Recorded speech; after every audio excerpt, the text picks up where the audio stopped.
What's your favorite creepy campfire story?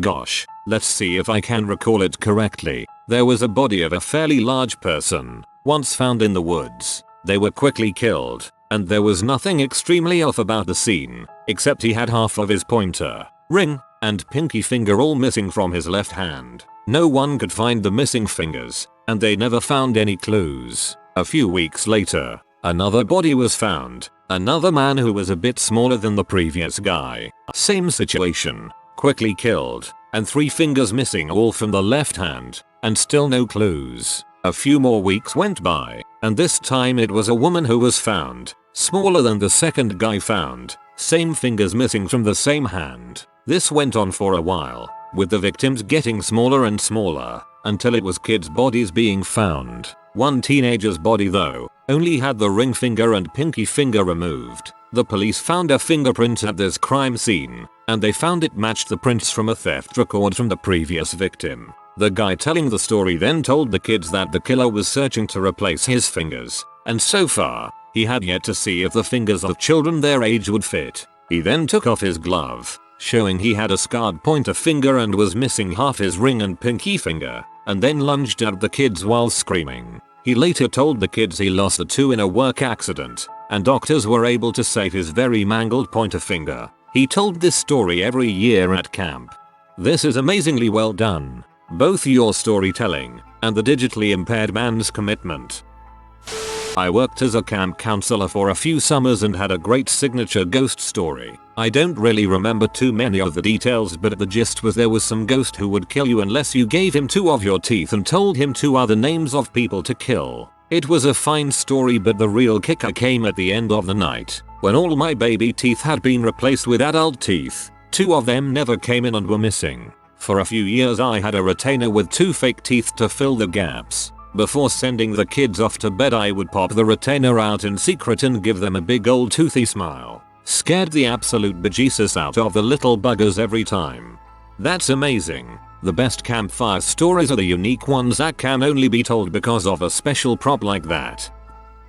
My family had one called the man in the corn, or beans in the corn. There was once a hobo who was stealing ears of corn from a local man's garden. Now food was hard to come by, and someone stealing that which you're growing was especially frustrating. The man saw the hobo in the garden and fired a shotgun shot over the hobo's head. The next day, the hobo was back there again stealing ears of corn. The man decided he would teach the hobo a lesson, so he poured all the lead shot out of his shotgun shells and filled them with small dry beans. The very next day the hobo was back in the cornfield again, and the man fired twice on the hobo, and the hobo screamed and ran down the corn rows fast, pleading the whole way. The man watched for days, but the hobo was never seen again. Some days later, the man still had bean shells in his shotgun, so he aimed at a plank of wood standing over by his well. The plank ripped to pieces. When the next planting seasons came, the farmer walked his cornfield to its far corners to cut corn husks and prepare to plow. Along the way, he found tiny bean plants coming up through the soil. One here, another there, all lining up to lead him to a big bunch of beans coming up along the edge of the field. When he went to examine the bunch of beans, he first saw shoe soles turned to one side, and then the outline of a body sank in the mud and soil. He realized he had killed the hobo, and the random beans that had fallen out of his body had sprouted along the way. My father had bought that particular farm during the war years, and he said for 20 years, random bean plants would show up in that field. Any bean plant that showed up in our garden was given the chance to grow, and one year there was a bean planted that wrapped around a corn stalk. My father did not harvest the corn ears on that plant. If I remember right, that was an old farming technique. Corn, beans, and a particular squash. Each plant put into the soil what another took away, and growing up the strong corn stalks gave the beans support.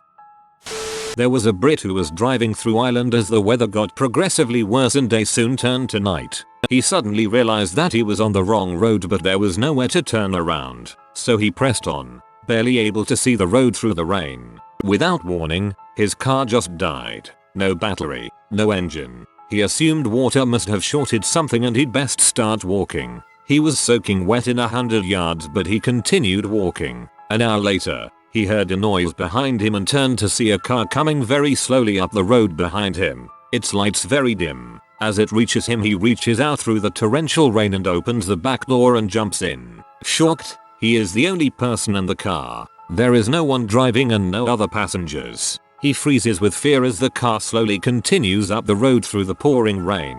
Before long, a village comes into view and the car creeps silently and slowly into the village. The Brit spies a pub, so he jumps out and runs inside, not looking back. Panting with horror, he orders a beer and sits down. A minute later, 2 soaking wet Irishmen come into the pub. The taller one points at the Brit and says, "That's him, Paddy. That's the bastard I saw jump out of the car we were pushing." Ha ha ha, love it.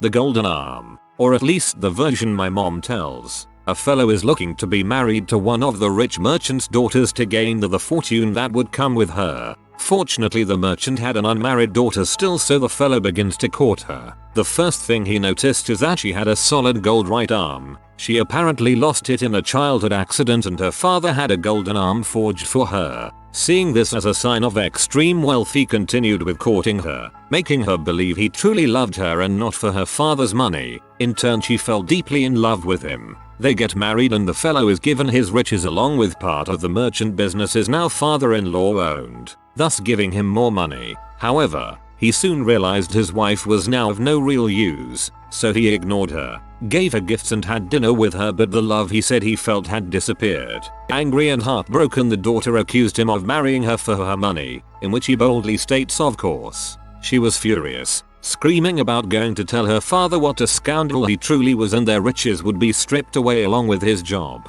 This angered the fellow. After all, he worked so hard to get her here. He wasn't going to let her take it away, so he pushed her down the cellar stairs and let her snap her neck on the stone. He pleaded heartbroken to the grief-stricken father, losing his most favorite daughter, the fellow's riches intact. The fellow and family hold a funeral for the daughter and weep and cry. When it was but him and his dead wife, he opened the casket and pulled out a saw, for she did not need her golden arm in the grave. That night he slept with the arm under his pillow, not wanting even the servants to see it before he melts it down into bars. He slept soundly until a voice like the wind asks, "Where's my golden arm?" Slow and far away the voice echoed through the sleeping house, so quiet he thought it was just a draft, until the voice came again, closer and louder this time, as it down the hall. "Where's my golden arm?" Sitting up, the fellow looked around fearfully, too scared to do anything as he hears again much closer, "Where's my golden arm?" He felt a heat on his back and a movement from under his pillow, but he was too scared to look away from the door as he hears again,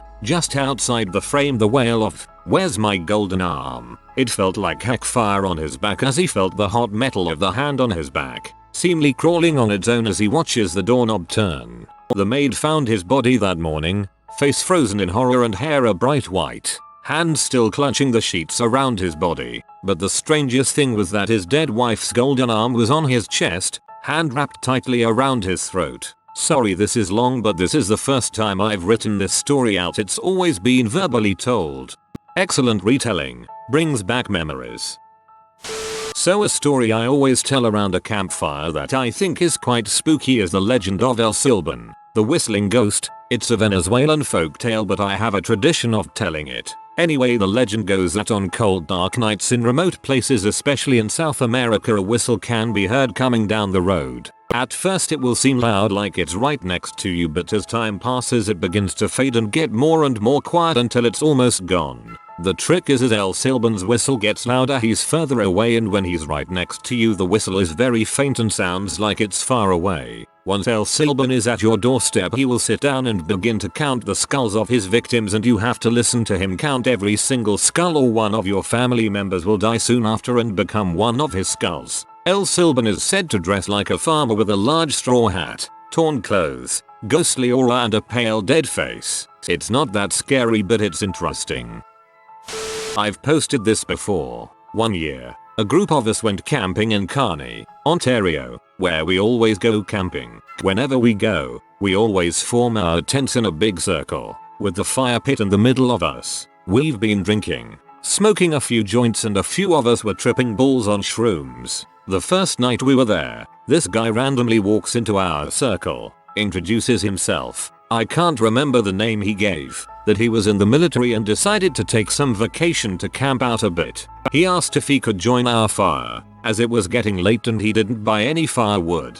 Being the friendly stoned people we are, we let him join our fire. He even pitched in some money for the firewood. The night went on and we all were having a good time. One by one, our group started heading off to bed, me being either the second or third. I remember waking up to the sound of someone talking and the fire being started. It was 4 in the morning. I peeped out my tent and saw the random just sitting on a log by the fire, talking to himself, still tripping on shrooms. I thought to myself, I am in no condition to deal with this, and chalked it up to me just tripping out. I wake up the next day and everyone is still alive, thankfully, and the fire is smoldering. We looked to the next campsite, where the random was staying, and it was spotless. No garbage, no tracks in the trail around the site, no nothing. We all started talking about him, just to be sure we all saw him. Through talking, we managed to figure out that he must not have slept at all. The last 2 of our group passed out just after 3:30 am. The first person got up just after 6 am and noticed he was gone. The rest of the camping trip went well and we all went home. Fast forward maybe 4-5 years, I flip on the news and there is a picture of someone I could swear I recognize. He was arrested for a bunch of crimes, including rape and murder. Guess who it was? It was the random guy who joined our fire. I don't know why I remembered his face, but I guess it was just a weird situation where my brain right clicked and saved as a JPEG in my brain. Now, I have no way of proving if it was the same guy. We didn't take any pictures of the random, but the picture jump started my memory and made me instantly remember the weird random fire joiner. Either that, or they looked identical to the same person. Either way, was creepy. I lived in this house as a child that was rumored to have had a family murdered there. I was around 10 at the time. We used to see stuff here and there, someone running past our peripheral, etc. I even thought I saw a little girl at the end of the hallway once, but did a double take and she was gone. Well, one week I kept having those falling dreams where you wake up right before you hit the ground, always waking up in a cold sweat. The last night this happened I didn't immediately open my eyes, but instead heard a high-pitched cackle like a witch. When I finally came to, my blanket was hovering slightly above me, and in the corner of my closet is a little girl smiling at me. I pulled the covers over my head and eventually cried myself back to sleep. The best part of all this is we tried to tell my dad numerous times what we all witnessed in that house, but he never bought it. When we eventually moved, he had the power turned off a few days before we were actually set to be out, and on the last night as he was leaving grabbing the last box, he said he heard a voice that sounded like his mother's calling his name from the back of the house. He ran. My grandmother was still alive at that time, so it def wasn't her or her ghost. He told me this years later and said at first he thought he was hearing one of our dogs before realizing they were all gone. He thought he was hearing one of our dogs before realizing they were all gone. Ouch, I'd be miffed if I was his mother and heard that one. I always liked the quick ones. There was a young girl playing in her room one day when she heard a voice that sounded like her mother's from the kitchen. "Sweetie, come down here." The little girl jumped up and ran out the door where she suddenly ran into her mother at the top of the stairs. Her mother reached out and quickly covered the girl's mouth so she couldn't make a sound. "Don't go down there, I heard it too," she said. I know 2 versions of the story, really like it. First one is it's a teenager who gets dragged into a hallway closet, only it's her mother, who heard the voice too. The other has the girl in the living room, who hears her mother call for her from upstairs. So she starts to head up the stairs, only to hear her mother call from the kitchen. It's pretty simple and I will not drag it out, so here it goes. One day my neighbor walked over into my backyard while I was in my garden. He looked disheveled and was wearing pajamas. When I stood up I noticed his eyes were sunken in and it looked as if he lost a lot of weight. I tried to crack a joke about how this would be a great day to go down to the beach if it were not for the weather being so cold, but the joke fell flat. A week later I bumped into his wife at the post office. She was in line in front of me mailing about a dozen packages. I asked if her husband was feeling better because he looked a bit under the weather last week when he was in my backyard. She tells me I must have been mistaken. He passed away over a month ago from cancer. The packages she was mailing were his action figure toy collection she sold online. I was speechless. Was I crazy? Maybe I did misjudge the weekend I thought I saw him. Then I really thought hard. I did not remember him saying anything to me. I did remember telling him the joke and it falling flat. I assumed I wasn't funny and that's why he didn't laugh. Or maybe he couldn't because it may have been just his spirit. When I returned home from the post office I immediately start telling my wife about our neighbor. Before I could get out he had passed away from cancer. She says, "Oh yeah, I saw you guys talking last weekend." And then I tell her about seeing his wife at the post office and being told about his passing. So we go to our security camera and play back the video from the week before. It's clear in the video that I do stand up. It's obvious I'm acknowledging the presence of someone and have a brief conversation. And then I go back to tending to my garden. But on the video the entire time I was the only person in my backyard. That's a good spooky story.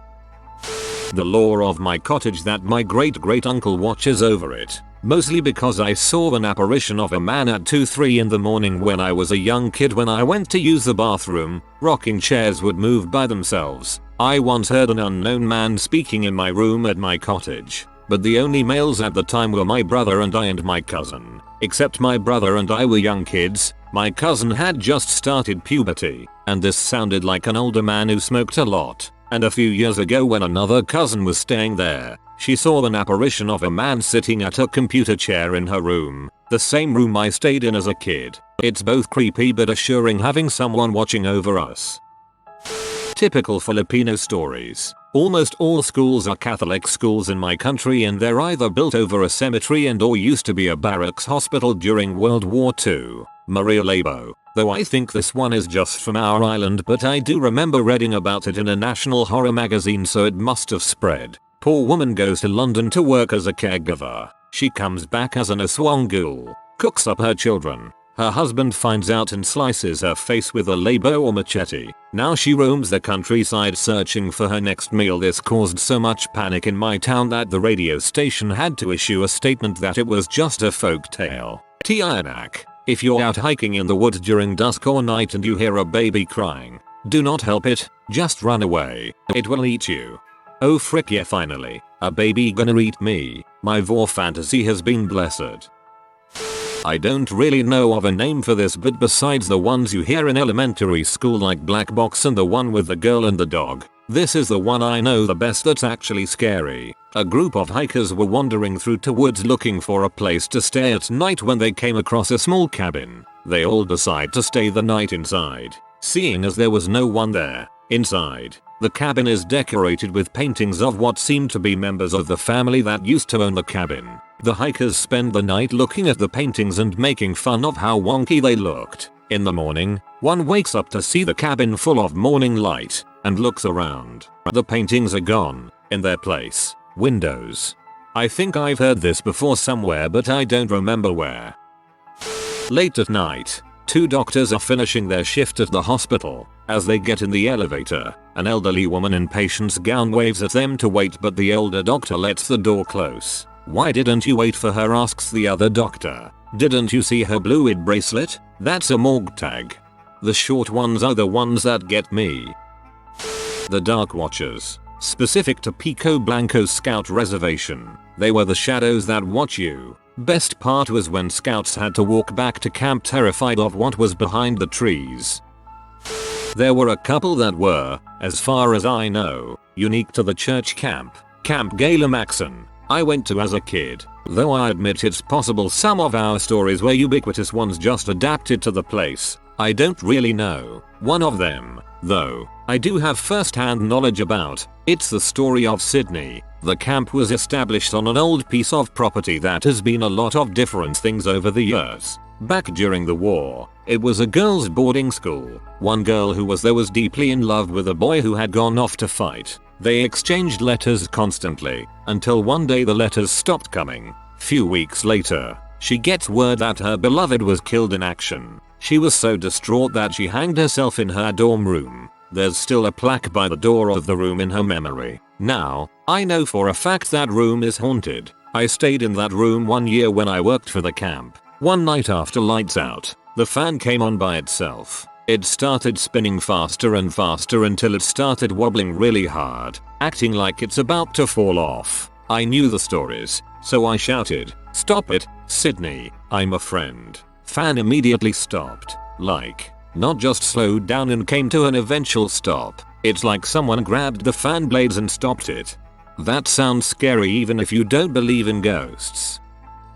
This is a pretty common one, but it always scared the crap out of my little cousins. Here it goes. There once was a girl named Mary Sue. She would always wear a bow around her neck. The kids at school would always say, Mary Sue, take off that bow will you?" but she refused. In high school, her best friends asked her to take it off as they had gone out of fashion, but Mary Sue refused. One day Mary Sue met the man of her dreams and he asked her to take off her bow, but she replied, "One day you will find out." Almost 60 years later, after Mary Sue's children had grown up and moved out, Mary Sue went up to her husband. "Do you want to see what is under my bow?" she asked. Her husband put down his newspaper. "Are you sure? You've never taken it off." "I am sure, my love," Mary Sue said, pulling the end of her bow. The bow fell to the ground shortly, followed by her head and the rest of her body.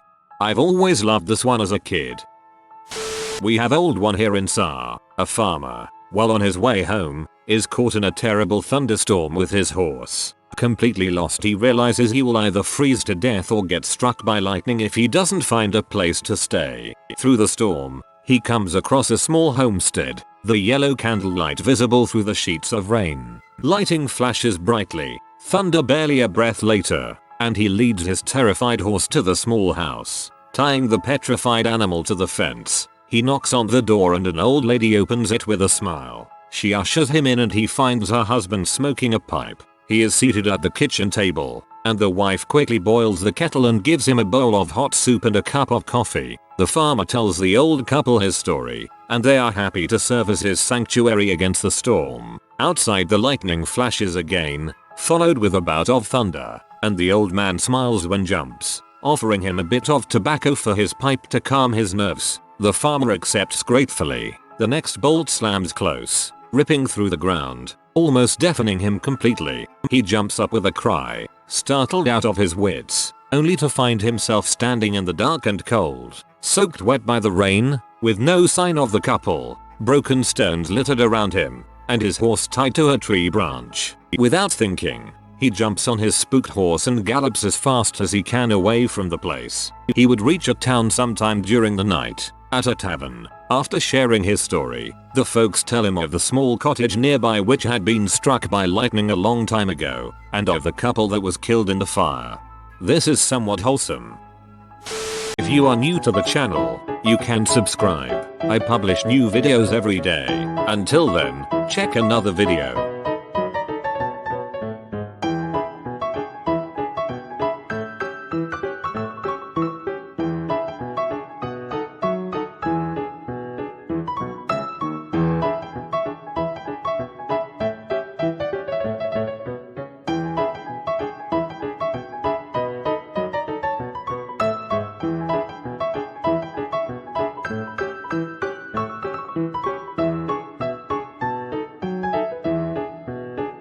Bye for now.